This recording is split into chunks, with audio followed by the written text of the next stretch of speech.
Hi, everyone. My name is Maurice. I'm from the Netherlands. So Eileen already said yesterday that the Netherlands is here. I'm here.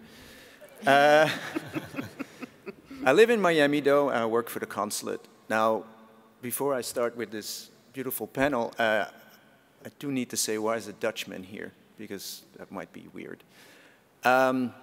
Culture shaped the world. And as a Dutchman, we've learned in the Netherlands to work with rising sea levels from day one. It's not a choice. It's something we had to do.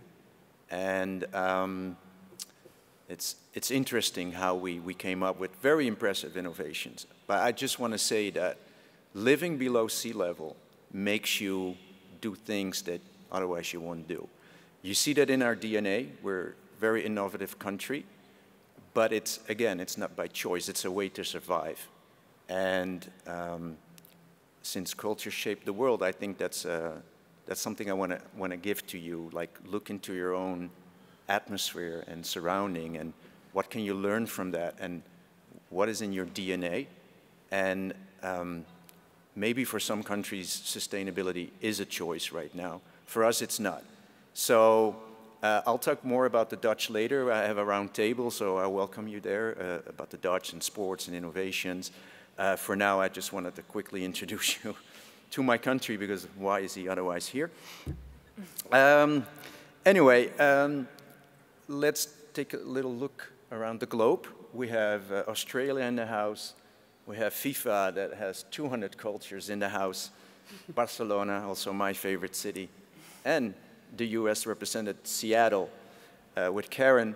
So yeah, let's start. And I'm curious about what your DNA and what your cultures bring. You're Brazilian. So it's going to be interesting. And let's kick off with Jordi, with Barcelona. What is the perspective? Your fan base is worldwide. It's huge. Women's football, very important. Champions League winner. Congrats. How is that coming from your culture? What is the DNA there? And okay, so let's start. So on behalf of FC Barcelona, it's a pleasure to be here. It's my second time here in Seattle. I came in February. I just came here for watching a match of Kraken. Amazing. The stadium, the arena is amazing in terms of technology and sustainability. Okay, let's go on.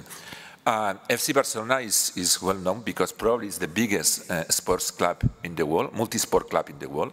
We have 5 professional sports, including football, soccer, and many other sports.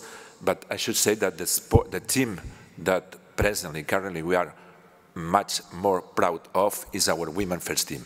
We have the best player in the world, who is Alexia Putellas, and presently we are the European champions. So that's a symbol. And we like to say that our club is not only about sports, and we have, let's say, a lemma for that. We are more than a club, and this has to do with our culture. I would say that culture that has to do with our language, which is Catalan, our history, and the fact that Spain was not democratic for many years, and then it was the only place where Catalans, we had the right of, let's say, of freedom of expression. Okay, but now it's not only about local things. I would say because our fans are all over the world. We have more than 400 million fans in social networks, and almost 200 in Asia, for instance, and 11 million in Nigeria, and so on. These values that were, let's say, local values, now they have to do with inclusion, they have to do with gender balance, they have to do with sustainability, and with many other things. For instance, one thing that we are also super proud of is that many years ago, we invented something that is called the reverse sponsorship. So our jersey was clean for almost 100 years, and we decided to have a sponsor, and the first one was UNICEF, and we paid for that. That's called reverse sponsorship. And even today, we have here ACNUR, which is the United Nations Refugees Organization, in our jersey, and we pay for that. And many of the things that have to do with values that everyone stands for. including sustainability. Thank you. And yeah, it's, you know, culture shaped the world. It's so interesting to see how from your DNA you make something your strong point. I'm moving to Australia here. Richmond FC, I have to make the joke, sorry. Do you know Ted Lasso? I know Ted Lasso. I haven't seen the show, but everyone's telling me I should. So. It's not the same Richmond FC, is it? It's not, no. So maybe I'll give a bit of context around Australian football. So Richmond Football Club, I know there's a few fans in the room. So it's a bit of a mix, for those who haven't seen it, between American football, rugby, and football, so soccer for the room. And it's the most watched sport per capita in the world. So there is a huge following for it in Australia, and it really influences culture and influences the public discourse a lot. There's a huge influence that Australian Football Club and the AFL, which is the Australian Football League, has in the country. And Richmond is the biggest Australian football club in the country. So we have 100,000 paying members. So there's a membership model, which I think is maybe a bit similar to the European clubs, and more than 500,000 supporters in a country of 26 million people. So a huge opportunity to really influence not just within the sports space, but also our Australian community. And you did something special because you came up with the inaugural Environmental Sustainable Action Plan. Can you tell us a bit more about that? And does it have following? Because you were the first. Yeah. So we developed an Environmental Sustainability Action Plan last year. So it's a 3-year plan. We identified this opportunity to really influence and drive collective impact and drive climate action in our community. So the Environmental Sustainability Action Plan has 5 key focus areas. The first one is around carbon emissions. So we're a signatory of the UNFCCC Sports for Climate Action framework. So it's reducing our emissions by 50% by 2030, getting to net zero by 2040. Then the second one is around material and waste management. The third one's around biodiversity. So we're the Richmond Tigers, and we went with a kind of savior mascot kind of approach. So we do a lot of work in tiger conservation in India and Malaysia, which is across the ocean to the north. And also climate leadership, so using that influence, working with our partners, and climate education. So that's focused internally on our players and our employees, and also externally on fans, supporters, and members. And I can dive into a bit more of how we went about developing it, but maybe I'll do that in the second round. Yeah, if you want. If we have time, for sure. Paula, FIFA. More than 200 countries, I think. 211. Yeah. There you go. Are there some cultural challenges? Cultural challenges? Yeah, or things you can learn from other cultures. Well, my first World Cup was done in my home country of Brazil. And I was then invited to work on the World Cup in Russia, the next World Cup. So Brazil, for those who need a little bit of geography help, southwest. Russia, northeast. There can't be 2 cultures that are more different than those 2. And I had friends that asked me, who made that decision to put a Brazilian to work in Russia? And I said, an Argentinian, that's who? Federico? So, but jokes aside, there were definitely, there are also always cultural challenges that we face. And in Russia, it was very interesting because there isn't even a word for sustainability. So echoing the words that Federico mentioned when he just spoke about how great it is to already work in North America where the dialogue is already happening. In Russia, we had to have, I think it was a combination of 3 to 5 words in order for people to understand what sustainability was. Even though the Russian people are very much love nature and respect the environment. So that's just 2 of the challenges that we have in working in a global organization. But then sports is a vehicle, which I always say. I mean, it does help to explain things to people that they haven't heard. So in that way, whether it's sustainability or a different topic on social injustice or my little campaign with One Love, it's nice to spread the word through sports. I think it unites us. I want to make a quick step to Karen. Seattle Seahawks. Go Hawks. I don't know. I know this is a world, like everybody's from around the world. Everybody's not necessarily a Seahawk fan, but you will be after I talk. Go ahead, continue. I am. I'm a big Pete Carroll fan, so I have to be for the Seahawks, even though I'm based in Miami now. Go Dolphins. Thank you. Karen, there's a cultural shift within organizations, and Seahawks is, I think, on the forefront of it. You made a purpose move to the Seahawks. You focus on people. What are your personal priorities right now and principles you apply? So, you know, it was very purposeful for me to shift from working in tech, aviation, to sport. And you said, you know, sports is a vehicle for change, absolutely. But for me, I never saw myself working for the NFL. I never saw myself in sport. That's not really what I thought I was going to be doing when I started upon this journey to do diversity, equity, and inclusion work. But for me, it was about where can I have impact and where can I do the most to help drive culture shift and change within an organization.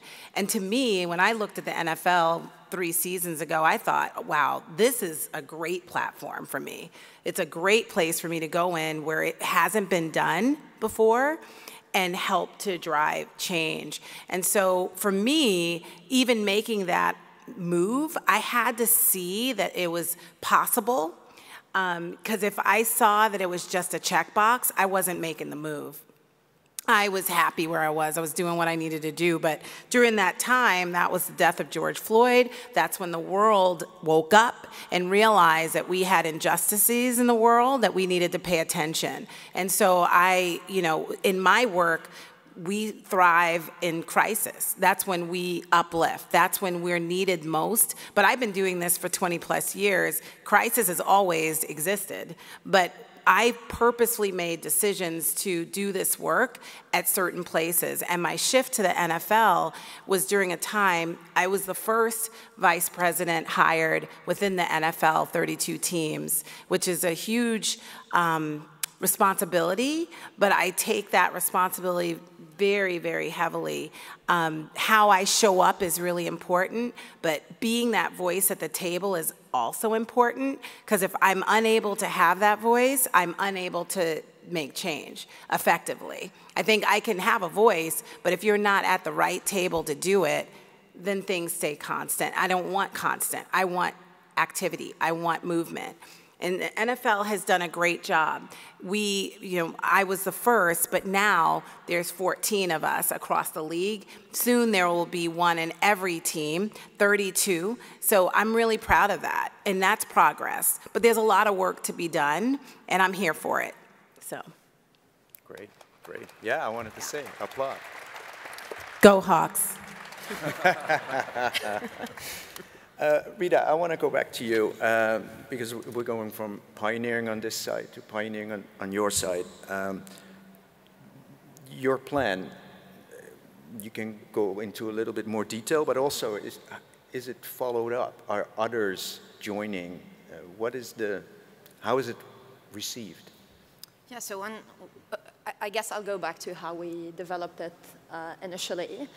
So we knew we needed to engage our internal and external stakeholders, and we knew we needed to start from inside the organization. So if we didn't have the internal buy-in, the work that we were going to do externally wasn't going to be authentic. So we really wanted to get everyone on board internally first before we go and launch the plan and start talking about this work externally. So we created an internal working group That's the Environmental Sustainability Working Group that has representation from across the organization.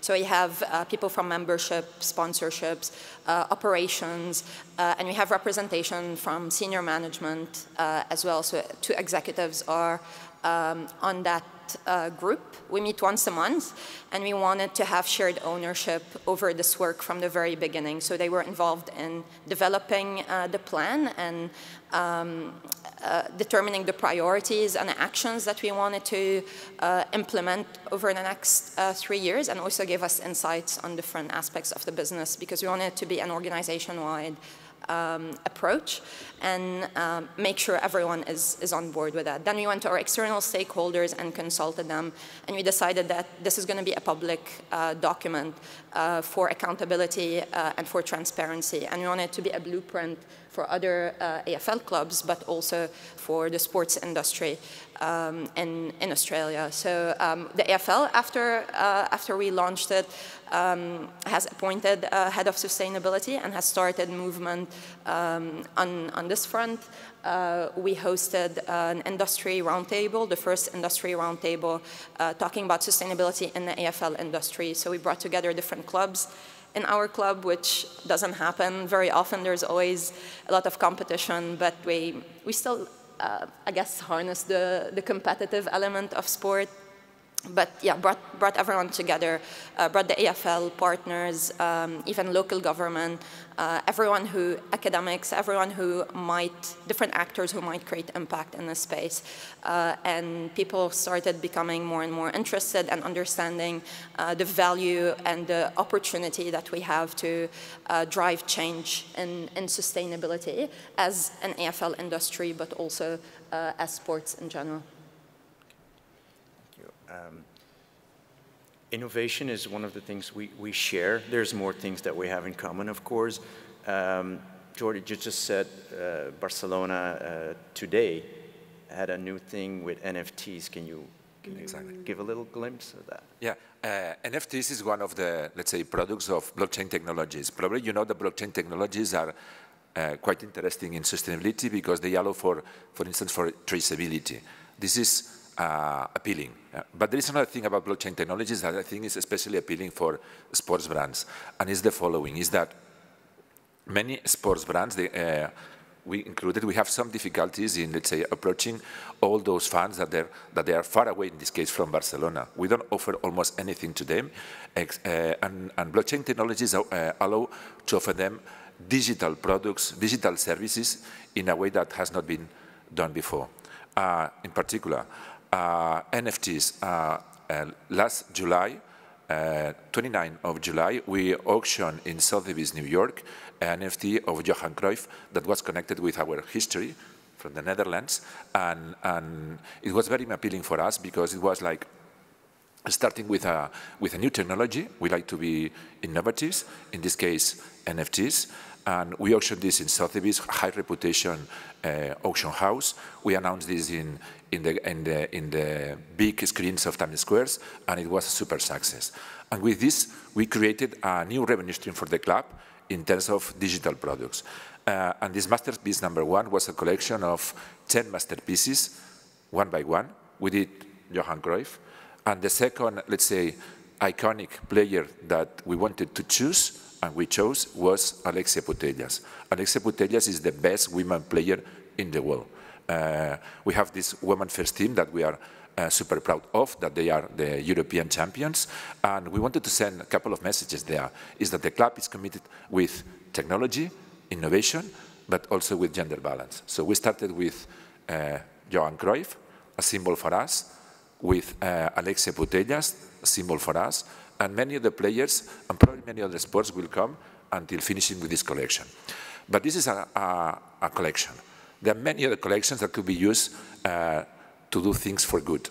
For instance, we have a collection. We released a collection 3 weeks ago that has to do with plastic recovery. Which is the idea? The idea is that technology is a tool, and we want to use this technology to allow our fans, our community, to be part of the solution. And to be part of the solution means that using the emotions that are attached to sports, excite, let's say, motivate, drive, move our community to do things like, for instance, in this case, buying NFTs of FC Barcelona that are supportive in the sense of plastic recovery in developing countries. So this means that the fans buying these products, they contribute to something that is nice, is good. NFTs is not an image. It's much more than an image or a video or something like this.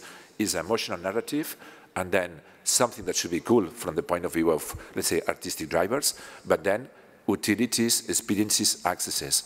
And utilities for good is the best thing. Yeah. I agree. So we're all pioneering here. I didn't tell my story, but maybe later at the round table, but we're all pioneering. So that's something we have in common. We're getting at the end of this session, but is there something else than that you want to leave with the audience before we go? So I'll start with Karen.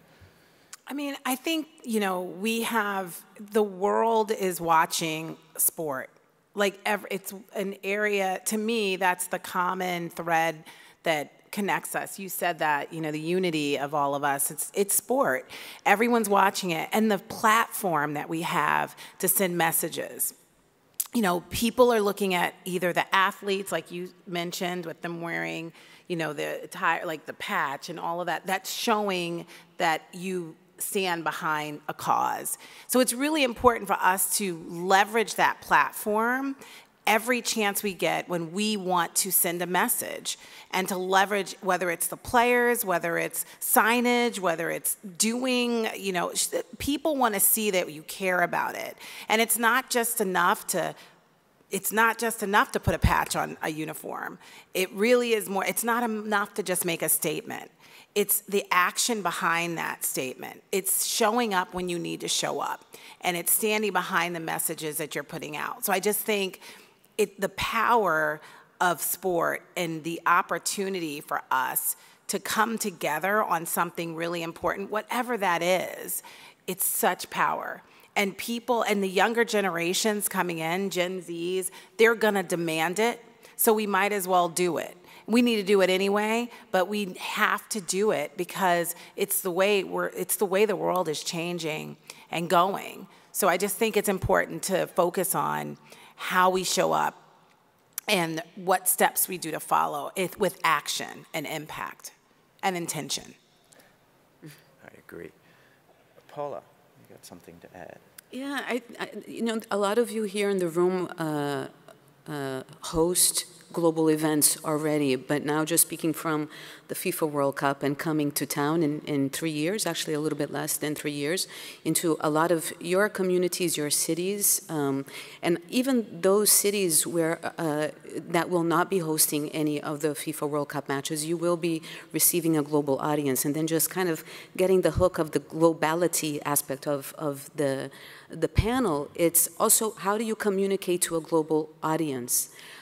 Because that is a challenge as well of working in a global world, because for you and for your community and for those who are coming to your homes, to your stadiums, your arenas, I think there's already a common language that you use. But then how do you broaden that language in order for you to communicate what you would like to in an intelligent way to others that don't have that common language? So I think that is a challenge, and it's a challenge that we at FIFA face constantly. And we do have some solutions, but they're always, we try to innovate, but I think we also have a lot to learn. Thank you.